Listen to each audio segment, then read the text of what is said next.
Good afternoon. I hope everyone had a good lunch, but not a very heavy lunch to the point that you find it hard to concentrate what's going on in this lecture. Today, this session, I have Dr. Pradana from Universitas Muhammadiyah Malang, Indonesia, who will present on the discourse of democracy, religion, and human rights in Indonesia. So, if I understand this, it tries to look at how democracy has been applied in Indonesia and what is missing behind it. Because I think one of the things that was mentioned this morning was the fact that political process is just one element of democracy. There's something that should be done more beyond just going to the ballot box, and I think this hopefully is a session to explore what are the missing elements besides the political process, using Indonesia as a case study. In that note, I will pass the presentation to Dr. Pradana. Assalamualaikum warahmatullahi wabarakatuh. Good afternoon, everybody. Thank you very much for inviting me to this important session. Dr. Farouk has given me a challenge to talk about this topic. Very heavy, but not really heavy, because the real challenge is how to make you all awake. So this is the most important challenge, is making it. So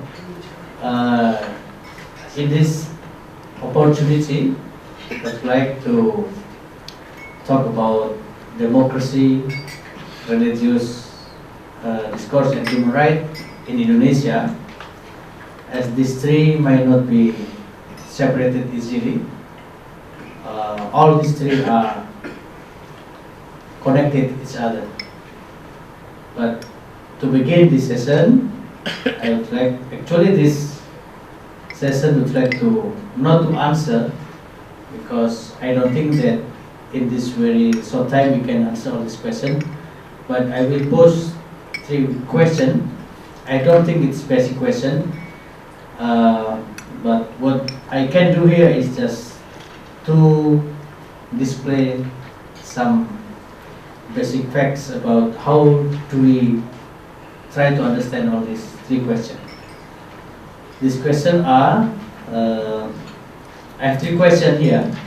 It's like writing a thesis. We start from question and then thesis statement, but this is the way to make things easy. The first one is Indonesia a democratic country? This is very important question, because from this very basic question, so then we can understand the recent dynamic of religious discourse and human rights, and also politics and religion in Indonesia. The second one would be, how does democracy in Indonesia affect religious discourse? So this is not basic question actually. And then the last one would be, how does human rights discourse develop in recent Indonesian religious life? So we will go to the first question first, and when come to this question, of course, many answers and responses will come. But then the most important thing is what kind of democracy we are talking about, and by democracy actually what we are referring to. So I don't want to go too far to matters of definition, but this is only to give some perspective or example how democracy is defined. I took here to broad definition of democracy. The first one is by Farid Zakaria. He said that democracy is basically a political system marked by free and fair elections, rule of law, separation of power, protection of basic liberties of speech, assembly, religion and property. Of course, we can try to contextualize all these features of democracy to Indonesia, but then later I will show you some responses, both from what I call, maybe this is not really appropriate term, but I call it common sense responses and scholarly response. And also, if we refer to Huntington, for example, he said the election open, free and fair are the essence of democracy. So then if we refer to this, of course Indonesia is a democracy, because election in Indonesia is the most crazy election in the world. I know the head of election commission personally, and he said one day that I went everywhere to some countries in the world. He did many benchmarking how to run effective and efficient election. But then the head of election commission in Indonesia said that no election as crazy as Indonesia. So we have direct election from very local desa, kampung, kepala desa is elected directly, and then bupati is on the level of, I don't know, region, yeah? And then province is the level of negeri, and so national president. So we have so many elections. So it's kind of very liberal democracy. If you refer to this, so of course Indonesia is democracy. But then how actually people understand and perceive democracy in Indonesia? So this is the I said the common sense responses. This I took greatly from website. It was common sense. So I just took a question there. Is Indonesia a democratic country? And then I got some answer here, and we don't have to debate about this kind of answer. That's why I said it common sense responses. The first one, for example, you can see Indonesia is not democracy, but this one, demagoguery with a mix of theocracy. Wow, it's a very big thing. Demagogue, theocratic. I don't know who is Dedi Wahyudi, whether this is the real name or not, but again, I grabbed this question just from the internet, and just to know how actually lay people, I don't know, it's a lay or expert, but how general public perceive about democracy in Indonesia. And then this one, another guy, Ditya Sofyan, said, good democracy in Indonesia is a work in progress. So it's two different views. The first one is very pessimistic and even negative. The second is positive and optimistic. And then the third one, of course, Indonesia is a democratic country. Wow, this positive and affirmative. And I don't know whether he's really this real name. Indonesia is not a real democratic country. Yeah. And the last one, no, they are heavily influenced by the Muslim majority of the country. So we can see from here that to understand how democracy works in Indonesia and what kind of democracy is, working in Indonesia is not an easy thing. Then I go to scholarly response. This is Bapak Bangsa, the most respected scholars, Muslim scholars now. But if I say the most respected, it's not all by not by all Muslim group, but by progressive. Because those who are not progressive might say that Buya Ahmad Safi Marif is evil. So I say that he is most respected among the progressive circle and statesmen. He said that democracy is not a new thing, because many people refers democracy as new development after the New Order period, but democracy has been a political preference of Indonesia long before the Declaration of Independence in 1945. So according to Buya Shafi'i, the founding fathers of Republic Indonesia basically has consciously chosen democracy as a system of government by posing an example of Muhammad Hatta. According to Buya Shafi'i Marif, Hatta believed that democracy is the most suitable system for Indonesia. But then, when we come to recent situation, Buya Shafi'i understands that, of course, our democracy is on progress. So he said that the process of democratization in Indonesia has been up and down. By up and down, of course, we have positive and negative things. But Buya Shafi'i very optimistic when he said that at the end of the day, Indonesia will be able to deal with the barriers of democracy. So we still have hope to develop a better democracy for Indonesia. Another scholarly responses is from Gunawan Muhammad. He said that what we are witnessing now in Indonesia is the democracy recession.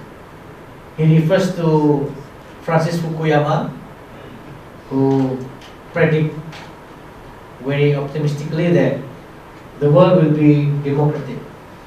But then Fukuyama himself may be surprised, knowing that the democracy running in the world is not as he projected, or at least not as he predicted. So Gunawan Muhammad said, the recession of democracy in Indonesia is clear by understanding some of the features. For example, he said, we have political parties. When New Order regime collapsed, the first free election was carried out. We have 48 political parties.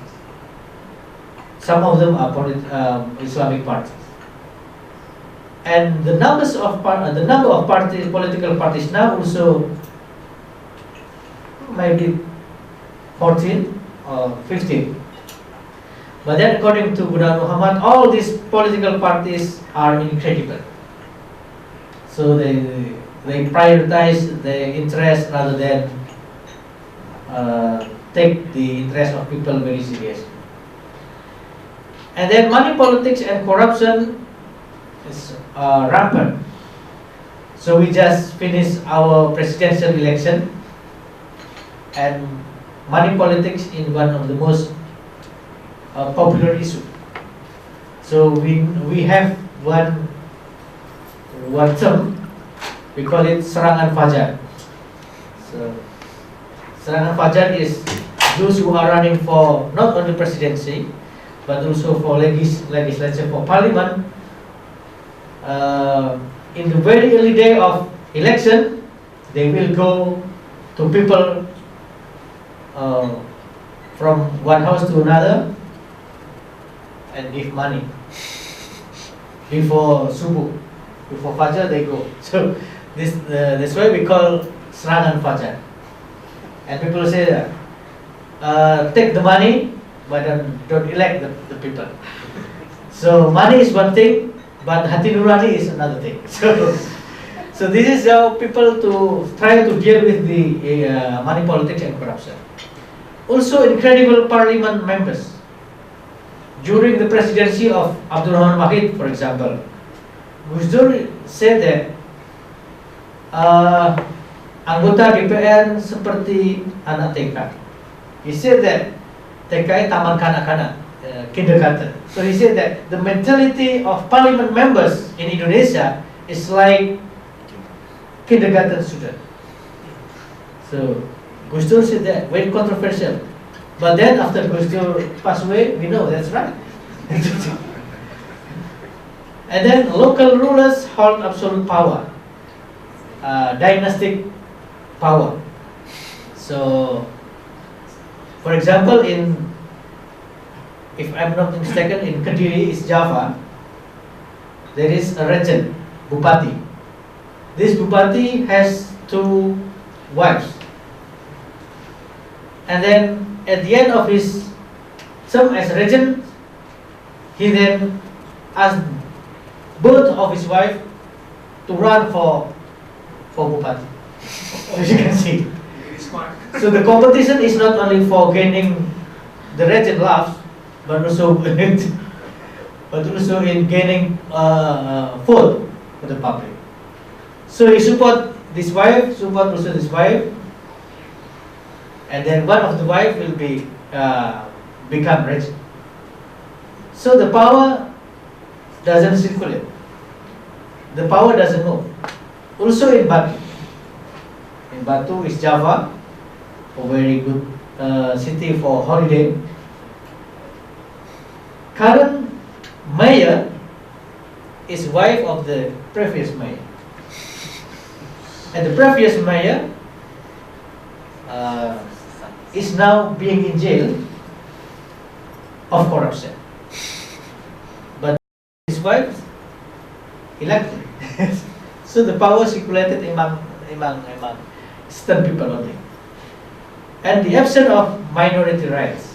Okay, Dr. Najib Burhani is the expert on this minority rights.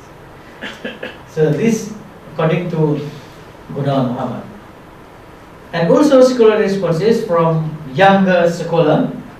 This one, for example, Ibn Rahman, he said that Indonesia has achieved procedural democracy, but struggle is needed to achieve more substantial democracy. So by procedural democracy, he said that election is procedure for democracy, and it's good in terms of procedure. But then if we talk about substance, maybe Indonesia is not yet substantially democratic. Another one is by Master Hilmi. He said Indonesian democracy runs very slowly, but it is a stepping stone for more perfect democracy. And again, I refer to Dr. Najib Burhani. He said our democracy is numeric because of election.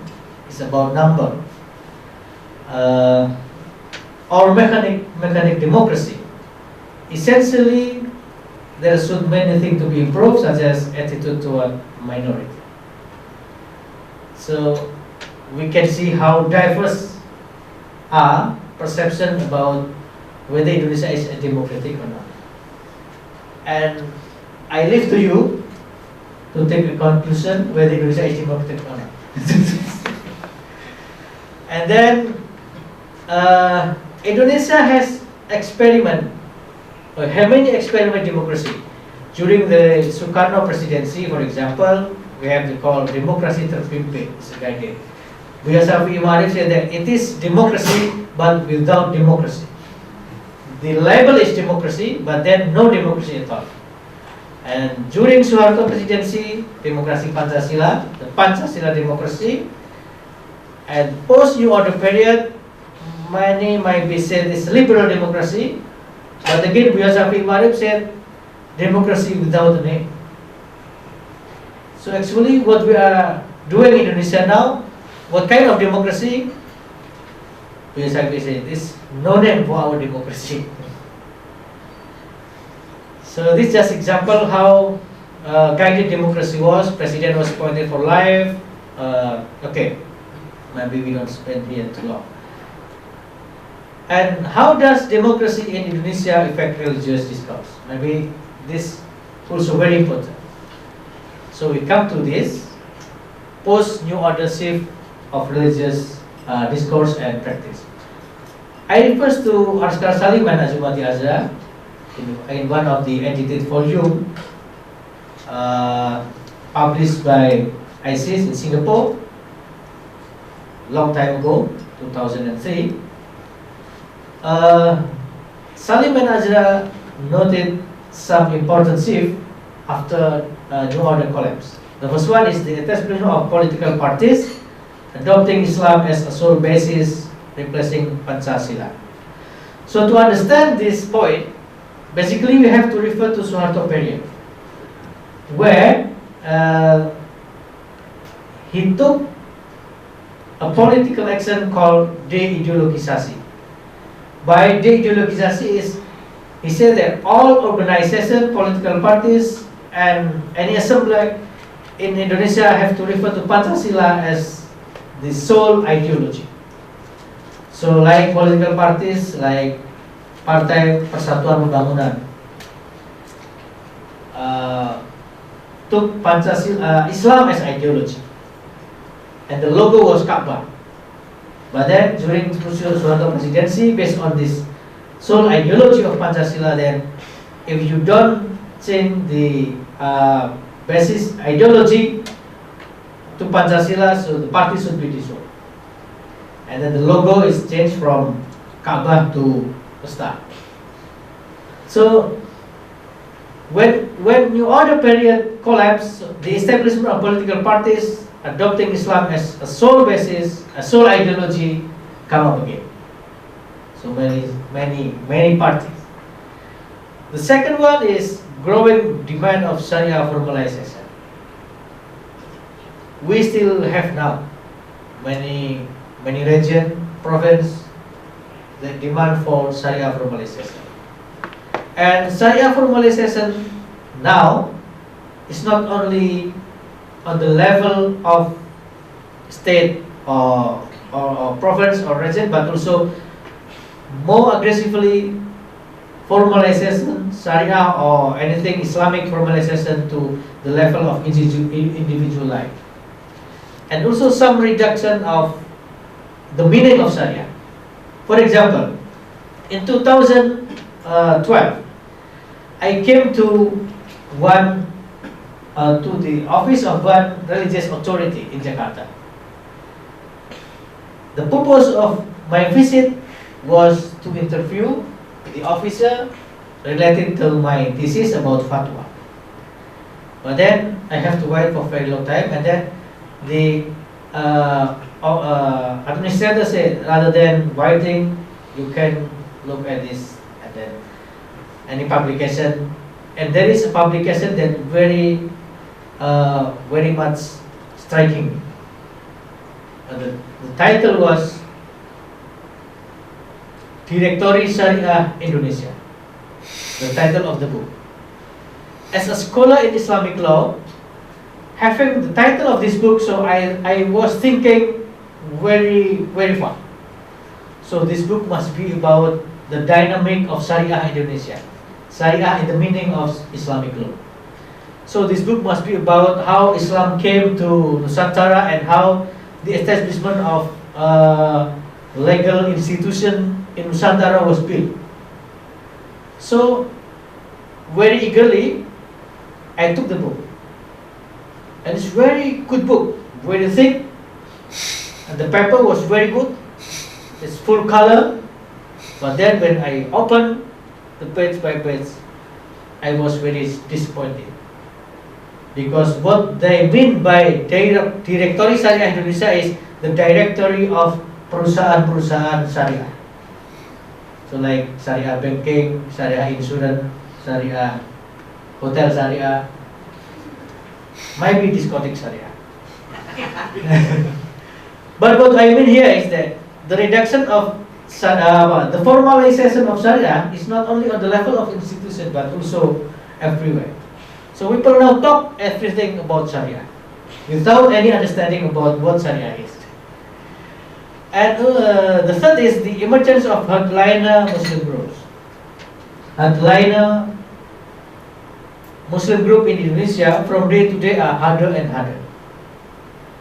I did a research in my own hometown, Lamongan, because some of the terrorist perpetrator are from Lamongan. Amrozi is very popular. And then what I did was mapping whether the movement of radical Muslim by Amrozi and his friend influenced young Muslim generation in Lamongan and surrounding area. My thesis was, after Amrozi was punished with capital punishment, maybe young generation will be scared to be radical like that. But then I was mistaken, because more and more young generation are having aspiration like Amrozi. So they say that I want to be a Sahid like Amrozi. Even some leaders also believe in this. So hardliner Muslim group growing, and the rising popularity of Islamic magazine simply. Of course, this is the context of that time. But now, maybe we don't talk about Sabili, a name of magazine, the printed magazine, but maybe we can say the rising popularity of Islamic websites. So, some preliminary survey was done about what kind of website really influenced people, Muslim in Indonesia. We came to Muhammadiyah, or not really influenced. Muhammadiyah's website was very poor. Not many people refer to this website. And also NU, yes, NU better. NU or ID is better than Muhammadiyah or ID. But then the most popular is those websites maintained and administered by this hardline Muslim group. So if we talk about the discourse of religious in discourse of religion and how religion is understood today in Indonesia, one of the parameter we can see is how do people refers to the internet, and the popularity of those websites maintained by radical group are very, very high. So moderate are basically lost. Okay, so and then by this I'd like to summarize into those three post-new order discourses. The first is the rise of conservatism and Islamic populism. The second one is debate on government model, what kind of governmental system that Indonesia should be taken now. And the last one is state-religion relation. So, in the case of first thing, the rise of conservatism and Islamic populism, I refer to my own research in 2007, where I wrote a thesis at the Australian National University about progressive conservative debate within Muhammadiyah. At that time, it is not really popular. And then when I tried to formulate my research, many people didn't agree. And they say that don't try to do something that can be dangerous for Muhammadiyah. Because by doing such research, they say memecah belah Muhammadiyah. But I then say that no, I don't do that, because this is scientific. One day in 2012, again, I met a Muhammadiyah officer in Yogyakarta. From the face, you can see that he is conservative. From the face, and at least the bird. And then the first thing he asked me was, "Are you Pradana, the writer of this book?" Because the thesis was then published in Bahasa Indonesia called membela Islam murni. Because I refer to Muhammadiyah as Puritan Islam, and all this group, whether progressive or conservative, they say, I do this to defend Muhammadiyah. Then I took the title Membela Islam Murni. Both actually Membela Islam Murni. And then he said, are you Pradana, the writer of Islam, Membela Islam Murni? Yes. And I was very scared. Because what I expected from him was, he will be angry to me. And then he said, and you are right. Oh, I was really, and you are right. Muhammadiyah is currently divided into conservative and progressive. Oh, Alhamdulillah, I see. So Muhammadiyah,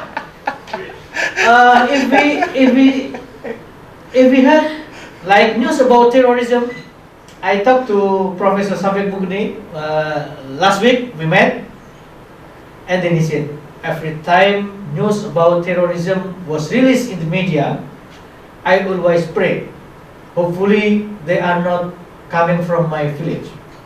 Because Professor Safik Mugni is coming from the same area with me, from Lamongan, which is basically very Puritan and produced many terrorists up to now. So Professor Safik Mugni said to me that every time news about terrorism, terrorists was released, I tried to close my eyes. Hopefully it is not from Lamongan. But then, maybe last week, we heard about somebody was being arrested, and it's from Lamongan. But then, I tried to seek information how basically progressive conservative debate within NU. Because Muhammadiyah is referred as Wahhabi, and NU is not. And then I tried to ask one of my friends, how do you perceive about the conservative penetration in NU? And he said, oh yes, we have the same problem. In some of pesantren in Jawa, for example, you will see they are FPI like rather than NU like. Do something. So the rise of conservatism is not only the case with one organization or one Muslim group, but also one thing about the dissolving of Hizbut Tahrir in Indonesia. I see this is very terrible when government dissolve Hizbut Tahrir, because what I see was now, before the dissolvance of Hizbut Tahrir, Muhammadiyah members tend to be hostile to Hizbut Tahrir and PKS, Parti Keadilan Sejahtera. So everything related to Hizbut Tahrir, Muhammadiyah members will reject. But then, when government officially declared that Hizbut Tahrir was dissolved, then those conservative Muhammadiyah are in defense Hizbut Tahrir. So the penetration of conservative group within Muhammadiyah is more and more. And the most visible evidence we can see is how political preference actually a reflection of ideological split. Those who are good, they say that if you politically affiliated to number one is Jokowi and Ma'ruf Amin, so you are not a good Muslim.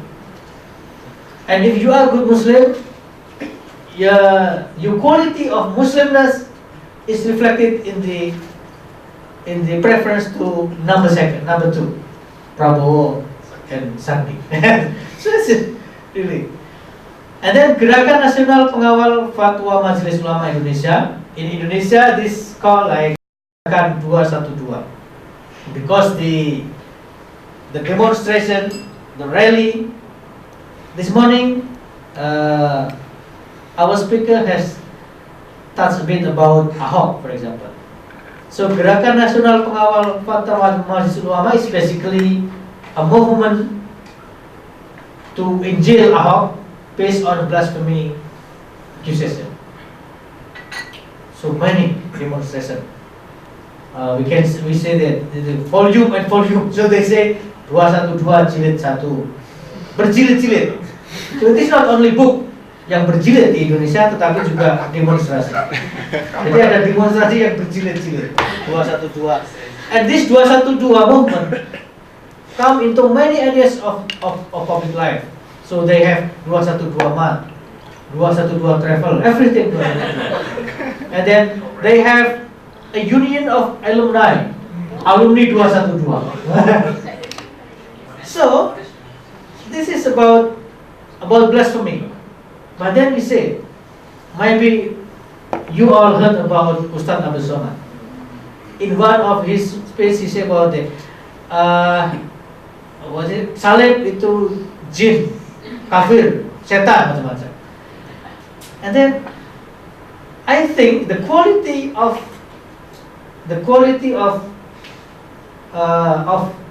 Ustaz Abdul Somad saying with Ahok is the same.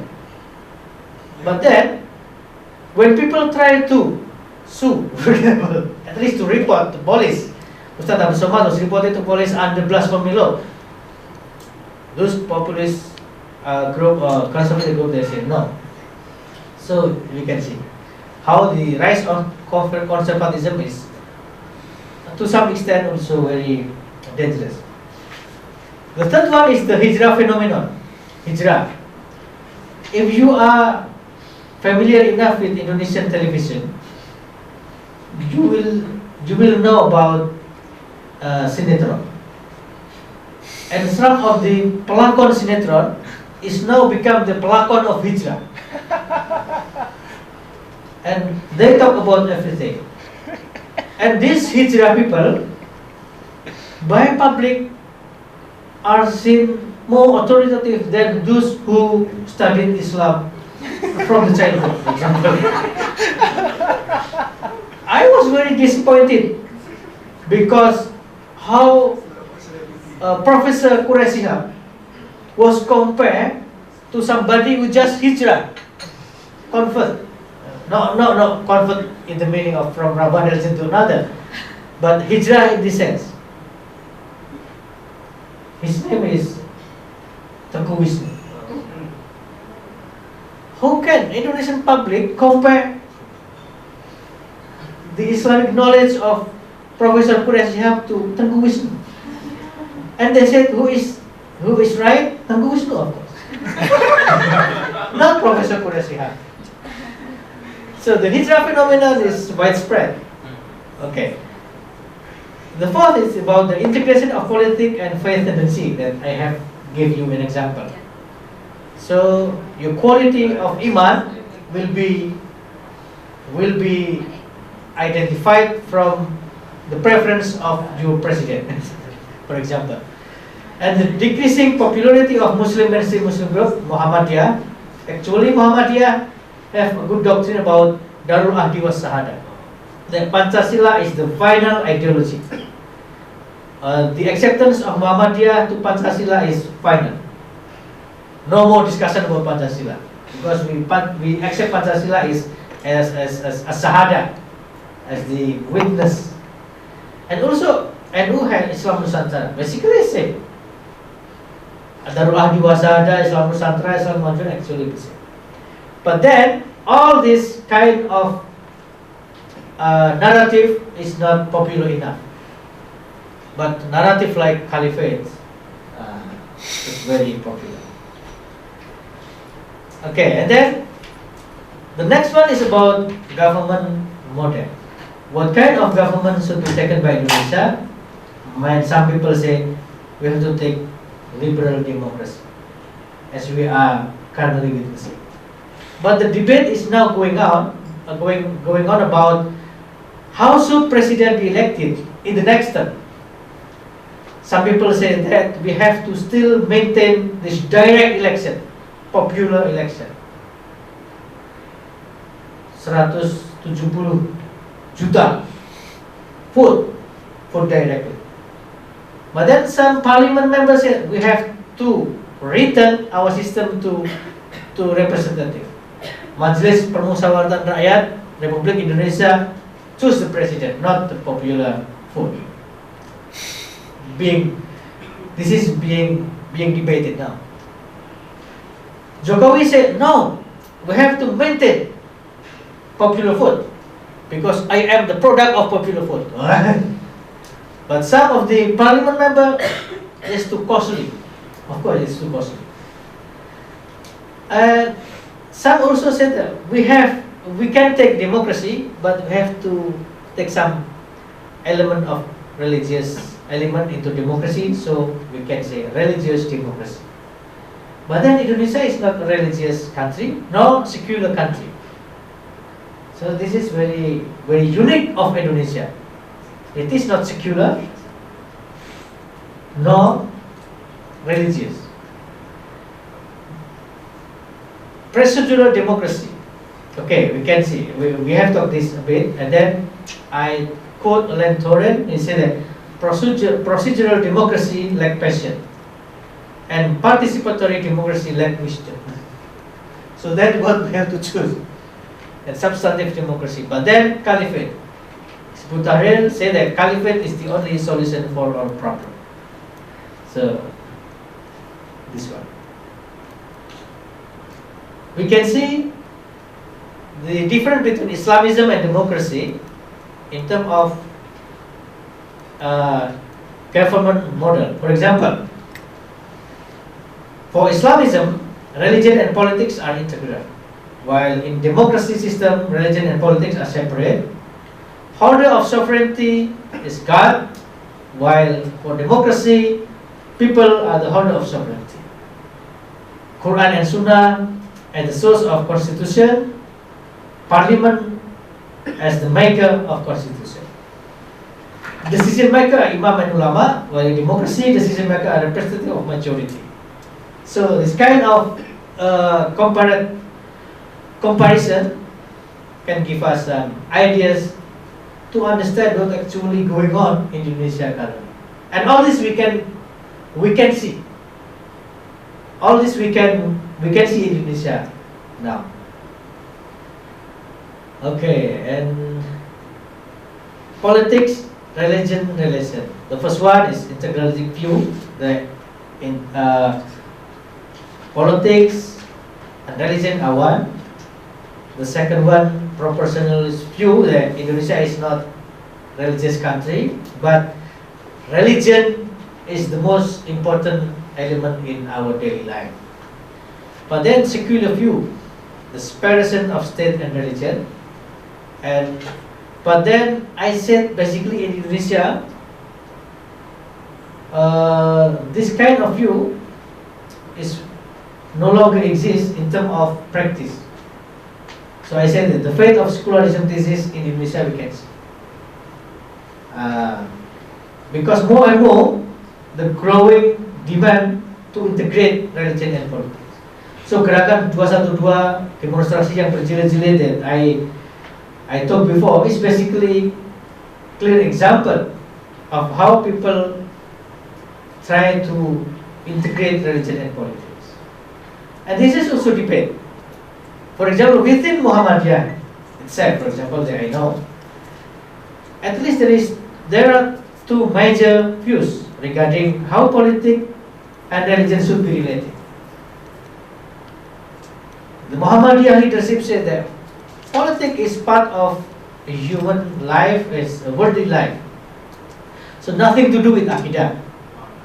But then majority of Muhammadiyah members say, what kind of leadership is that? Because politics is basically a reflection of Aqidah.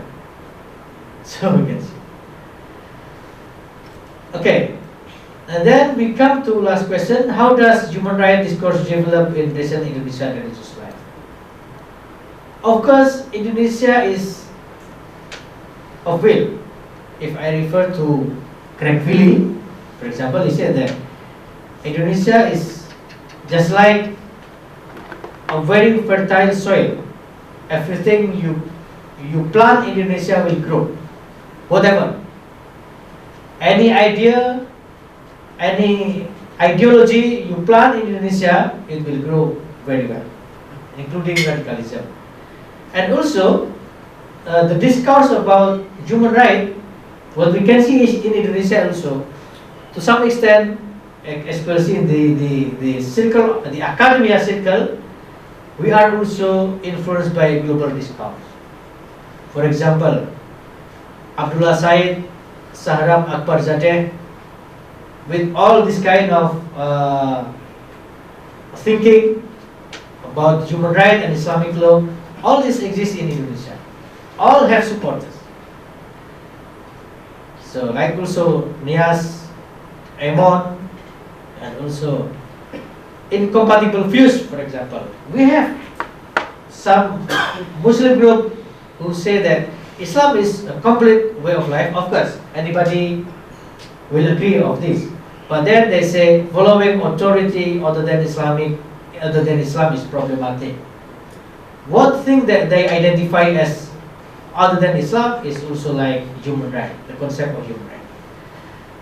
Disappointment to the hegemony of the West, Western double standard in human right, Islamic human right is truth-based paradigm, balance between rights and duties. And they say that human right is basically new cover of neocolonialism. There are also in compatible view. So mean that global discourse on human rights also developed in Indonesia. Those who are following compatible views would have such kind of view. That Islam is basically compatible with human rights, we have Maqasid Sharia, etc. etc. So if we come to how human right, in this case I would like to take the freedom of religion as an example. Our Undang-Undang Dasar 1945, for example, Article 28A, says that every person is entitled to maintain his or her life and living. Setiap orang berhak mempertahankan hidup dan kehidupannya. And then in Article 29, the states guarantee every person the freedom of religion and worship according to his or her religion and belief. This is normative. And law number 39, 1999 on freedom of religion. Also presidential decision number 6, 2000 on the recognition of Confucianism as religion in Indonesia during Gus Dur presidency. So Gus Dur presidency didn't last long, but many important legacy.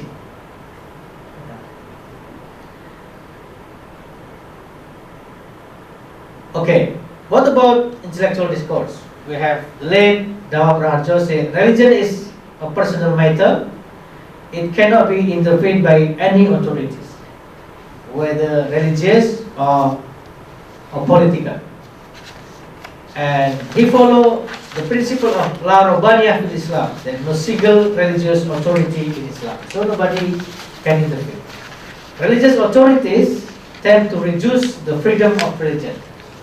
So Dawa Praharjo believe that actually the intervention of political authority into freedom of religion basically tend to reduce and limit, not to protect. This is another one, Jalaluddin Rahman, known as the Shia.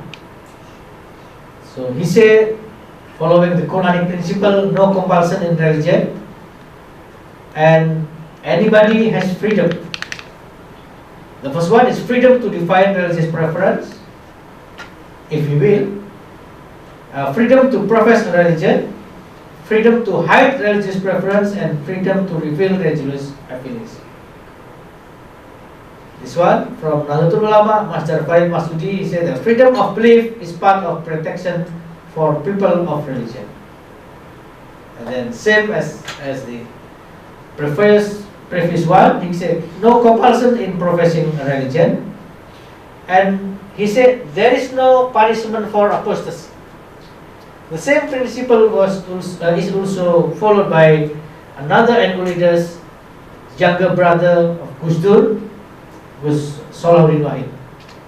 In 2009, I was doing a research about Muslim leaders' views about freedom of religion in East Java, and I came to Salahuddin Wahid. I confront with him the views of Majlis Mujahidin Indonesia. One of the leaders said that those who commit apostasy should be killed, as Hadith said. And then I tried to confront to Gusola, what do you think about the punishment, the capital punishment for those apostate? And he said, I don't agree, because the idea behind the capital punishment for apostate is because they can, what can I say? They can tell non-Muslim about the weakness of Islam. But this is only the case when Islam was still very, the follower Islam was still very little. And now Islam is your religion, so I don't think that this law can be applied. Because according to Gusola, without anybody leaking Islamic, the secret of Islam, Islam does not have secret anymore. So, Masdar Farid Masudi also following the same idea, stating that no capital punishment for apostasy. And punishment related to observance of religious ritual for him was created by rulers. For him, it's only rulers who create something related to those who don't observe puasa Ramadan, for example. According to Farid Masudi, no punishment. But those who impose punishment is the ruler. Majlis Ulama Indonesia issued some fatwa. Some of this fatwa I studied thoroughly in my PhD thesis. The first is fatwa on the ban of secularism, pluralism, and liberalism in 2005. And then fatwa on the criteria of infidelity in 2007. On this fatwa, I wrote an article in a nationally circulated newspaper. I tried to interrogate that the criteria. So we, Majlis Ulama Indonesia, issued 10 criteria that a group can be seen as sesat. And to me it's like, how can kesesatan is defined by people? And then one of the criteria is if you don't follow certain method of tafsir, so you are sesat. And then I wrote an article. The title was Relativitas Kesesatan Aliran Sesat. And then because of this article, I was almost fired from the university. Because many Muslim leaders in East Java protested to the rector that his idea doesn't reflect a Muslim lecturer. So, but then I was safe up to now. And then fatwa on Ahmadiyya twice. The first one is 1980 and the second is 2005. What is the difference between fatwa in 1980 and 2005? This refers to the status of two Ahmadiyya groups. If we studied about Ahmadiyya, we will know that there are two groups in Ahmadiyya, Qadiani and Lahore. In Indonesia, Qadiani Ahmadiyya called Jemaat Ahmadiyya Indonesia, while the Lahore called Gerakan Ahmadiyya Indonesia. The Gerakan based in Yogyakarta and the Jemaat based in Bogor, West Java. The difference is, in 1980 fatwa, MUI said that the sesat one is only Qadiani. But in 2005, both are sesat. So why? Because they still believe in Mirza Ghulam Ahmad. The difference is, Qadiani believe Mirza Ghulam Ahmad is a prophet. Although they say it's not really prophet, but like mirroring prophet. They gave me some illustration. Those who are Lahore say that no, Mirza Ghulam Ahmad is not a prophet, but he's pembaharu. But then in 2005, MUI said that you still believe in Mirza Ghulam Ahmad as pembaharu, so sesat juga lah. And then fatwa on defense of Syiah in 2012. But this time is not by MUI in Jakarta, but MUI of East Java. So MUI on the central government still believe that Syiah is not sesat, but harus diwaspadai. The question is, mengapa diwaspadai? Because sesat. Sama lah. Tapi they are not explicit. The explicit one is Majlis Ulama Indonesia of East Java said that Syiah is sesat. 2000. So this discourse. The last one, how Hizbut Tahrir perceive all this. They said that Hizbut Tahrir reject human right as human right is part of democracy. So the main idea of Hizbut Tahrir is rejecting democracy, promoting caliphate. Democracy is kufur. It is a kufur system because it is coming from the West. Maybe they are not aware that computer also coming from the West. Democracy originates from the ideology of separation of religion and politics, so secularism. Democracy believes that people are the origin of power and the holder of sovereignty. While again, if you refer to the previous slide about comparison between Islamism and democracy, so the holder of power is God. Democracy is based on majority voice, and democracy promotes freedom, which are freedom of religion, freedom of speech, freedom of ownership, and individual freedom. All these kind of ideas are rejected by Hizbut Tahrir. Okay, the last one. This is not conclusion, but just like closing statement, I would say that democracy, religion, and human rights are part of heated debate in contemporary Indonesia. And with the rise of populism, the contestation of discourse will still be main feature of Indonesian religious life. The third one, I believe that democracy in Indonesia has treated freedom, but then a paradox taking place. Those who benefited from the freedom because of democracy tend to act undemocratically, and they show anti-democracy attitude. So this is paradox. They enjoy democracy, they are benefited from democracy, but they are anti-democracy, and they also do some anti-democratic, non-undemocratic attitude toward others. And the last one, coming back to Farid Zakaria, I said that democracy is flourishing everywhere in the world, but liberty is. Thank you very much.